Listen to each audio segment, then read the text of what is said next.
ദേശാഭിമാനി മുഖപ്രസംഗം 2024 ഡിസംബർ 28. നവ ഉദാര നയത്തിൻ്റെ സൂത്രധാരൻ. പ്രതീക്ഷിക്കാത്തത് പ്രതീക്ഷിക്കുക എന്നൊരു ചൊല്ലുണ്ട്.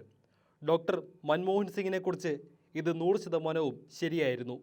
മൻമോഹൻ സിംഗ് ഇന്ത്യയുടെ പ്രധാനമന്ത്രിയായതും ധനമന്ത്രിയായതും തീർത്തും അപ്രതീക്ഷിതമായാണ്.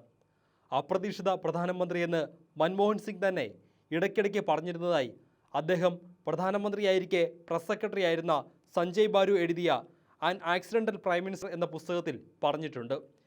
നെഹ്റുവിന് ശേഷം കോൺഗ്രസിൽ നിന്ന് ഒരാൾ 5 വർഷത്തെ കാലാവധി പൂർത്തിയാക്കി തുടർന്ന് പ്രധാനമന്ത്രിയായത് മൻമോഹൻ സിംഗ് ആണെന്ന പ്രത്യേകതയുമുണ്ട്. രാഷ്ട്രീയമായിരുന്നില്ല മൻമോഹൻ സിംഗിൻ്റെ മേഖല. വിദ്യാർത്ഥി സംഘടനയിലോ യുവജന സംഘടനയിലോ ഒന്നും പ്രവർത്തിച്ചതായി അറിവില്ല. സാമ്പത്തിക ശാസ്ത്രമായിരുന്നു എന്നും ഇഷ്ടമേഖല. ആ വഴിയിലൂടെയായിരുന്നു സഞ്ചാരം.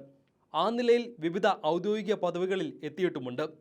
1991 നരസിംഹറാവു മന്ത്രിസഭയിൽ പ്രധാനമന്ത്രിയായ മൻമോഹൻ സിംഗാണ് ഇന്ത്യയിൽ നവ ഉദാര സാമ്പത്തിക നയത്തിന് തുടക്കം കുറിച്ചത്. വിദേശ നാണയ ഞെരുക്കത്തിൻ്റെ മറവിൽ രാജ്യം കടുത്ത സാമ്പത്തിക പ്രതിസന്ധിയിലാണെന്ന് വ്യാഖ്യാനിച്ചു തുടങ്ങിയ ആ നയം ഒടുവിൽ ഇന്ത്യയെ എവിടെ കൊണ്ടെത്തിച്ചെന്ന് അദ്ദേഹം തന്നെ മനസ്സിലാക്കിയിട്ടുണ്ടാകണം. 1991 ജൂലൈ 24 മൻമോഹൻ സിംഗ് അവതരിപ്പിച്ച കന്നി ബജറ്റ് നവലിബറൽ നയങ്ങളുടെ കേളികൊട്ടായിരുന്നു. ഒരു ആശയം രൂപം കൊണ്ടാൽ അത് പുഷ്പിക്കുന്നത് തടയാൻ ഭൂമിയിൽ ഒരു ശക്തിക്കും കഴിയില്ല എന്ന വിക്ടർ ഹ്യൂഗോയുടെ വാക്കുകളെ കൂട്ടുപിടിച്ചാണ് നയം മാറ്റത്തിന് തുടക്കമിട്ടത്.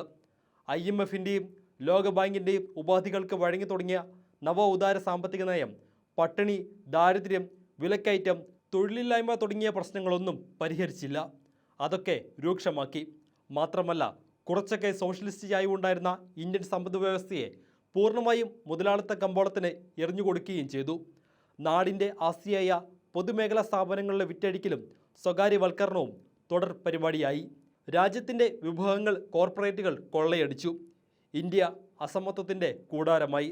ധനമൂലധനത്തിൻ്റെ ലാഭം തേടിയുള്ള പരക്കം പാച്ചിലിൽ ഊന്നിയുള്ള നയം ഇന്ത്യയെ ബഹുമുഖ പ്രതിസന്ധിയിൽ എത്തിച്ചു. കയറ്റുമതി വർദ്ധിക്കുമെന്നും അതുവഴി നേട്ടമുണ്ടാകുമെന്നും മൻമോഹൻ വാദിച്ചിരുന്നു. പക്ഷേ കയറ്റുമതി വർദ്ധിക്കുന്നതിന് പകരം ഇറക്കുമതി കൂടി, വ്യാപാര കമ്മി പെരുകി. ചിലപ്പോഴൊക്കെ ഉയർന്ന വളർച്ചാ നിരക്ക് ഉണ്ടായെങ്കിലും അത് തൊഴിൽരഹിത വളർച്ചയായിരുന്നു എന്നതും സാധാരണ ജനങ്ങളുടെ വരുമാനം വർദ്ധിച്ചില്ല എന്നതും വസ്തുത. ഇപ്പോൾ BJP ഭരണം ഇതേ നയം തീവ്രമായി നടപ്പാക്കുമ്പോൾ കോൺഗ്രസിൻ്റെയും BJPയുടെയും സാമ്പത്തിക നയം ഒന്നു തന്നെയെന്നും വ്യക്തമാകുന്നുണ്ട്.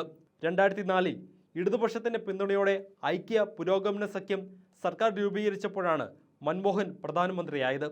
സോണിയാഗാന്ധി ഇന്ത്യക്കാരിയല്ലെന്ന് വിമർശം ഉയർന്നതിനെ തുടർന്ന് അവർ പിന്മാറിയതോടെ മൻമോഹന് നറുക്കുവീഴുകയായിരുന്നു. സോണിയയുടെ വിശ്വസ്തൻ എന്ന നിലയിലാണ് സോണിയ തന്നെ മൻമോഹനെ നിർദ്ദേശിച്ചത്. ആ വിശ്വസ്ത വിധേയത്വം മൻമോഹൻ എക്കാലത്തും കാത്തു എന്നതും ചരിത്രം. പ്രധാനമന്ത്രി പദം മോഹിച്ച പലരെയും തള്ളിയാണ് സോണിയ മൻമോഹനെ പ്രധാനമന്ത്രിയാക്കിയത്. അതുകൊണ്ട് തന്നെ മന്ത്രിസഭയിലെ പലർക്കും അദ്ദേഹത്തോട് ഉള്ളിൽ ശത്രുതയുണ്ടായിരുന്നു എന്നതും പരസ്യമായ രഹസ്യം. ഇടതുപക്ഷത്തിന് മുൻകൈയോടെ തയ്യാറാക്കിയ പൊതു മിനിമം പരിപാടിയുടെ അടിസ്ഥാനത്തിലായിരുന്നു 2004 UPA സർക്കാർ ഭരണം നടത്തിയത് എന്നതിനാൽ ആ കാലയളവിൽ രാജ്യത്തിന് ചില നേട്ടങ്ങളുണ്ടായി. തൊഴിലുറപ്പ് പദ്ധതിയടക്കം ഒട്ടേറെ ക്ഷേമ പുരോഗമന നടപടികൾ ആ സർക്കാർ നടപ്പാക്കി. വനാവകാശ നിയമം, വിവരാവകാശ നിയമം തുടങ്ങിയ സുപ്രധാന നിയമനിർമ്മാണങ്ങളും ഈ ഭരണത്തിലാണ്.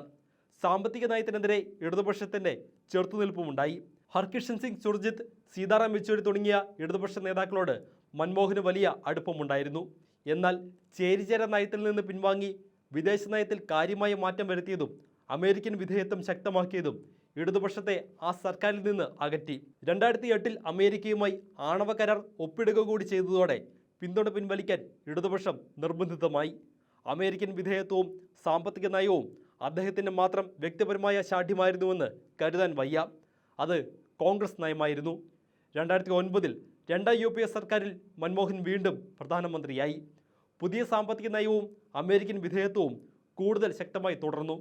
2G സ്പെക്ട്രം അഴിമതി, കൽക്കരി കുംഭകോണം തുടങ്ങിയ ആരോപണങ്ങളുടെ പരമ്പര തന്നെ ഈ ഭരണത്തിന് നേരിടേണ്ടി വന്നു.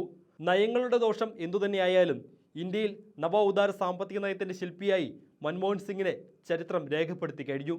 അദ്ദേഹത്തിൻ്റെ വേർപാടിൽ ഞങ്ങൾ ദുഃഖം രേഖപ്പെടുത്തുന്നു. ആ ഓർമ്മകൾക്ക് മുന്നിൽ ആദരാഞ്ജലികൾ.